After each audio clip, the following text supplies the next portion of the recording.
Hello money talkers, welcome to my channel Money Talks with Payal. So कैसा रहेगा कल के दिन निफ्टी बैंक निफ्टी, उसको लेके इस वीडियो में हम बात करने वाले हैं।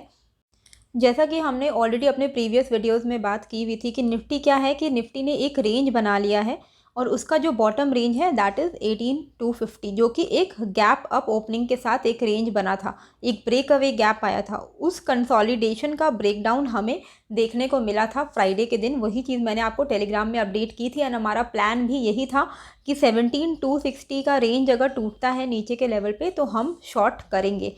एंड सबसे बेस्ट ये होता कि अगर हमारी क्लोजिंग भी अगर 17260 17250 इस रेंज के नीचे अगर हमारी डेली क्लोजिंग हो जाती तब तो बहुत ही मज़ा आ जाता, क्योंकि फिर हमारा एक प्रॉपर जो हम बोलते हैं ना शॉर्ट का पोजीशन, वो पोजिशनल ट्रेड में भी बहुत अच्छा हमें मिल जाता। हालांकि हुआ क्या कि ज़रूर हम 18250 के नीचे तक गए, ज़रूर गए, लेकिन हमारी क्लोजिंग क्या हुई, वहाँ से फिर एक बाइंग आ गई और हमारी क्लोजिंग वापस से 18307 पे हुई है। मतलब 18250 को फिर से निफ्टी ने डिफेंड किया है और हम अब क्या हुआ है, हम वापस से इसी रेंज के अंदर आ गए हैं जिस रेंज पे हम कंसोलिडेट हो रहे थे।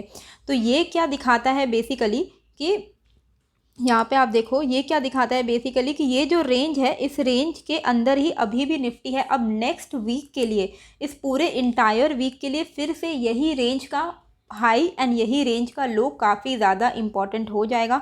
इस रेंज का हाई है अप्रॉक्सीमेटली 18450 के आसपास एंड नीचे का लो है 18250 के आसपास। ये दो लेवल नेक्स्ट वीक के लिए बहुत ही क्रूशल होने वाले हैं, स्पेशली डेली क्लोजिंग बेसिस पे।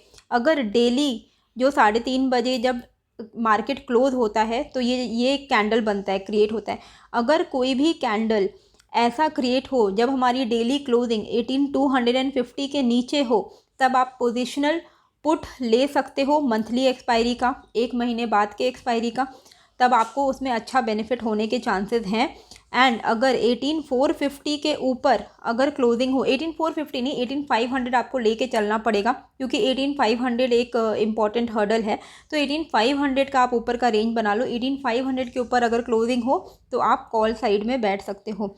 अभी यहाँ पे हमें क्या चीज़ का ध्यान देना है, तो आप देखो हमें मूवमेंट ज़रूर मिला 18250 के नीचे 18200 के आसपास में, लेकिन क्या होता है कोई भी 100 वाला जो एरिया होता है, जैसे कि 18100 18200 18000, जो भी 100 वाले होल नंबर वाले एरियाज होते हैं, चाहे वो निफ्टी हो या बैंक निफ्टी हो, वहाँ से आपको सपोर्ट मिल जाता है या फिर वो एक रेजिस्टेंस की तरह काम करता है। तो ये सारे एरिया में कभी भी आपको फ्रेश इनिशिएट नहीं करना है, कोई भी लॉन्ग या शॉर्ट, आपको वहाँ पे वेट एंड वॉच करना होगा। जैसे कि हमें ब्रेकडाउन ज़रूर से मिला 18260 के नीचे, वहाँ तक हम थोड़ा नीचे भी गए, लेकिन वापस से फिर एक हमें लॉन्ग पोजीशन का ट्रेड मिला। ऑब्वियसली हमने ये वाला ट्रेड तो लिया ही नहीं, क्योंकि हमारा जो प्लानिंग था वो ये था कि 18250 के नीचे जाएगा तो हम शॉर्ट करेंगे, और हमने शॉर्ट किया। एंड देखो भले ही बहुत बड़ा आपको मूवमेंट नहीं मिला 40 पॉइंट्स का, लेकिन आपको स्पीड में मूवमेंट मिला, राइट। तो यहाँ पे अगर आप एट द मनी ऑप्शंस में ट्रेड करते हो या फिर एकदम nearest out of the money वाला ऑप्शन लेके ट्रेड करते हो, तो आप ऐसे 40 पॉइंट्स के मूवमेंट में भी अच्छी कमाई कर लोगे। लेकिन लोग क्या करते हैं, वो फार आउट ऑफ द मनी में जाते हैं। जैसे कि यहाँ पे 18250 का ब्रेकडाउन आया, अगर आप 18250 का ही पुट ऑप्शन लेते या फिर आप 18200 का पुट ऑप्शन लेते, वहाँ तक चलता, 18300 का भी चलता। लेकिन लोग क्या करते हैं ना, लोग बहुत ही far out of the money का पुट ऑप्शन ले लेते हैं। जैसे कि 18000 का पुट ले लिया तो वो आपको सस्ता ज़रूर पड़ेगा, लेकिन उसमें कुछ खास फ़ायदा आएगा ही नहीं आपको। तो आपको अगर ट्रेड करना है तो ऐट द मनी में ट्रेड कीजिए, या फिर एकदम नियरेस्ट जो आपका नियरेस्ट ऑप्शन जो आपको मिल रहा है वो आउट ऑफ द मनी आप जा सकते हो। उतना बहुत ज़्यादा आउट ऑफ द मनी जाओगे तो कोई बेनिफिट नहीं होगा आपको। इंट्राडे में हमें यहाँ पे क्या ध्यान में देना है कि कल के लिए हमारी क्लोजिंग का हुई है 18304 पे।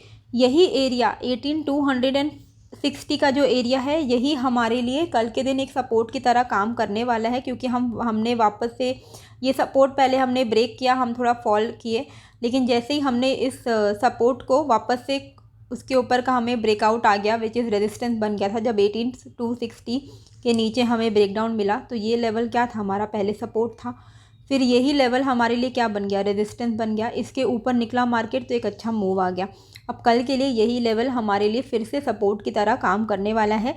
तो इंट्राडे में 18,260 अगर ब्रेक होता है नीचे के लेवल पे, तब हम यहाँ पे पुट ले सकते हैं। एंड ऊपर की तरफ कॉल कब लेना है उसके लिए बहुत ही क्लियर डिफाइन कर दिया है निफ्टी ने अपना ये लेवल। यहाँ पे आप देखो कई बार हमने सपोर्ट लिया है, अब यही हमारे लिए रेजिस्टेंस की तरह काम करने वाला है और ये एरिया है 18,350।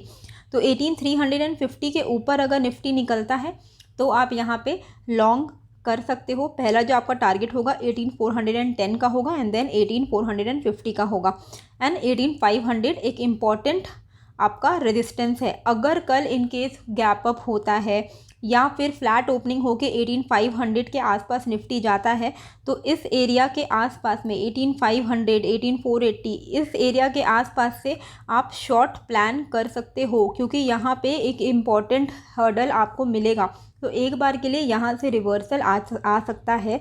इसी के लिए मैं बोल रही हूँ फ्लैट ओपनिंग हो के 350 के ऊपर जाए, आप कॉल लीजिए 400 के टारगेट के लिए, 450 के टारगेट के लिए, उसके बाद अपना कॉल बुक कर लीजिए। फिर आप वेट करिए कि क्या सिचुएशन बन रहा है। अगर हम 18,480 के आसपास 18,500 के आसपास आपको निफ्टी दिख रहा है तो यहाँ से आप वापस से रिवर्सल प्ले कर सकते हो, क्योंकि ये एरिया से वापस से रिटर्न आ सकता है निफ्टी नीचे की तरफ।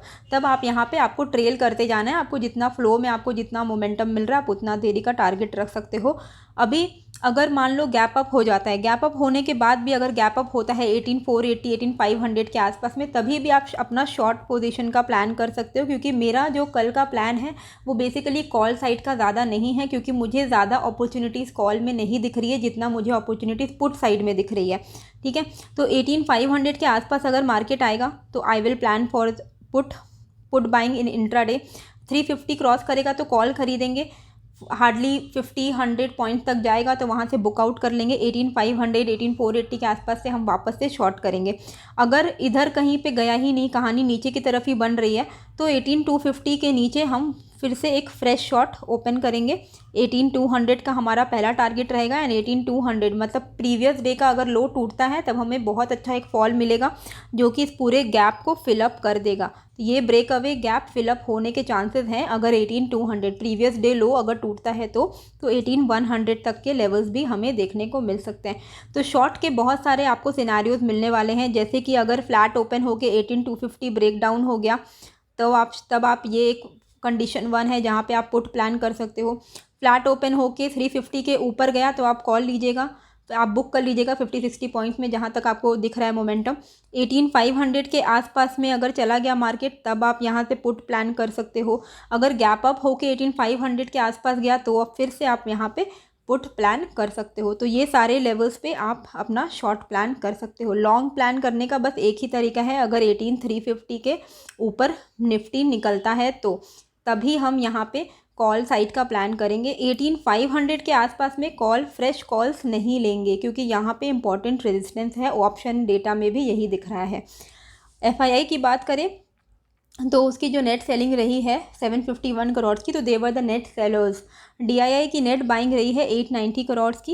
एंड बैंक निफ्टी की अगर हम बात करें तो देखो 42,380 वाला जो लेवल है, ये जो लेवल है, ये लेवल अगर टूटता है 42,380 का लेवल अगर टूटता है तब आप यहाँ पे शॉर्ट प्लान कर सकते हो। 42,240 का, फिर आपका 42,100 का, फिर 41,990 का। तो ये लेवल्स आपको नीचे की तरफ मिलेंगे। बेसिकली 42,380 के नीचे आपको 42,000 तक के लेवल्स देखने को मिल सकते हैं डाउन साइड में। एंड 42,000 41,990 ये जो लेवल है ये एक इम्पॉर्टेंट सपोर्ट की तरह काम करने वाला है, क्योंकि यहाँ पे भी एक ब्रेक अवे गैप हुआ था, उसके बाद ये एक सपोर्ट बन गया। तो 42,000 अभी बहुत क्रूशियल साइकोलॉजिकल सपोर्ट है। इस साइड के आसपास में अगर बैंक निफ्टी आपको मिल रहा है तो यहाँ पे थोड़ा आपको कॉशियस हो जाना पड़ेगा।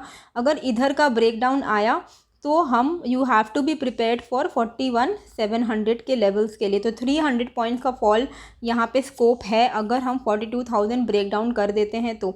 और अगर नहीं ब्रेकडाउन करते हैं, फिर से हम इधर से सपोर्ट ले रहे हैं, तो आप 42,000 के आसपास से कॉल्स भी खरीद सकते हो। 42,600 का जो लेवल है अभी तक एक भी कैंडल इसके ऊपर क्लोज नहीं हो पा रही है। तो 42,600 बहुत ही क्लियर कट हमारे लिए एक जो है रेजिस्टेंस क्रिएट कर चुका है निफ्टी बैंक में। अगर 42,600 के ऊपर बैंक निफ्टी निकलता है तो 100 पॉइंट्स करके आप यहाँ पे ट्रेल कर सकते हो। 42,700 42,800 तक के टारगेट्स हमें देखने को मिल सकते हैं, वो ऑल टाइम हाई की तरफ जाएगा। अभी उसके आसार अभी तो नहीं दिख रहे हैं। बेसिकली मंडे के दिन थोड़ा बहुत जो रुझान रहेगा वो यही रहेगा कि किसी हाई अगर 42,600 के आसपास आए तो एक बार के लिए हम वहाँ से शॉर्ट साइड का प्लान कर सकते हैं। नहीं तो अगर 42,000 पे अगर हमें मिल जाए, इस बेस पे अगर हमें मिल जाए बैंक निफ्टी, तो हम यहाँ से कॉल्स प्लान कर सकते हैं। और एक पुट प्लान करने का तरीका क्या है कि 42,380 का ब्रेकडाउन अगर हमें मिले तो अगर फ्लैट ओपनिंग होके कहीं तो जाएगा, ऊपर जाएगा या नीचे जाएगा, तो वो नीचे की तरफ जा रहा है तो 42,380 के ब्रेकडाउन पे पुट लेंगे। एंड अगर ऊपर की तरफ जा रहा है तो 42,600 के ऊपर ही हम कॉल्स लेंगे। कॉल्स तभी लेना है जब 42,600 के ऊपर बैंक निफ्टी निकले, ब्रेकआउट करे, नहीं तो 42,000 के आसपास तक गिर जाए और यहाँ पे सपोर्ट लेके रिवर्सल हम यहाँ पे बैंक निफ्टी में प्ले कर सकते हैं। जैसा भी है आपको टेलीग्राम में लाइव अपडेट्स मिल जाएगा, तो टेलीग्राम में आप मुझे ज़रूर से ज्वाइन कीजिएगा। जो लिंक है आपको मेरे कमेंट बॉक्स में दे दिया जाएगा एंड डिस्क्रिप्शन में भी आपको मिल जाएगी। तो होप आपको ये जो वीडियो है अच्छी लगी होगी। कैसी लगी है मुझे कमेंट करके ज़रूर बताइएगा। एंड जो मैं आपको लेवल्स बताती हूँ, ये लेवल्स को आप अपने चार्ट पर ना मार्क कर लीजिए। बहुत ईजी है, हॉरिजॉन्टल लाइन सिर्फ खींचना होता है, उसको आप मार्क कर लीजिए। आपको लेवल टू लेवल प्ले करना है, आपका काम बन जाएगा। एक भी ट्रेड अगर आप दिन में, आपको रोज़ रोज़ ओवर ट्रेड तो नहीं करना है, because overtrade is a poison, ये चीज़ हमेशा याद रखिएगा, ठीक है। एवरी डे आप एक ट्रेड ही लीजिए, लेकिन एक ट्रेड अगर आपको 40-50 पॉइंट्स का मिल रहा है तो आपके लिए वो काफ़ी है। ज़्यादा का लालच नहीं करना है, ग्रीड, ओवर ट्रेडिंग, ये सारी चीज़ों को अवॉइड करना है। ये चीज़ हमेशा एक डिसिप्लिन के साथ आप बैठिए रोज़, और आपका अगर हो जाता है 40-50 पॉइंट्स का काम तो आप एग्जिट हो जाइए। ज़्यादा लालच करके कोई भी फ़ायदा नहीं है, क्योंकि मार्केट कहीं से भी रिवर्स हो सकता है। तो हम अपना उतना टारगेट डिफाइन नहीं कर सकते हैं। स्टॉप लॉस डिफाइन करना इंपॉर्टेंट है, टारगेट तो जहाँ तक मोमेंटम ले जाए वहाँ तक हमारा टारगेट रहता है। ओके, होप आपको ये जो वीडियो है अच्छी लगी होगी। कैसी लगी है मुझे कमेंट करके ज़रूर बताइएगा। एंड नए हो तो सब्सक्राइब कर दीजिएगा। मिलते हैं फिर एक नए वीडियो के साथ। Thank you.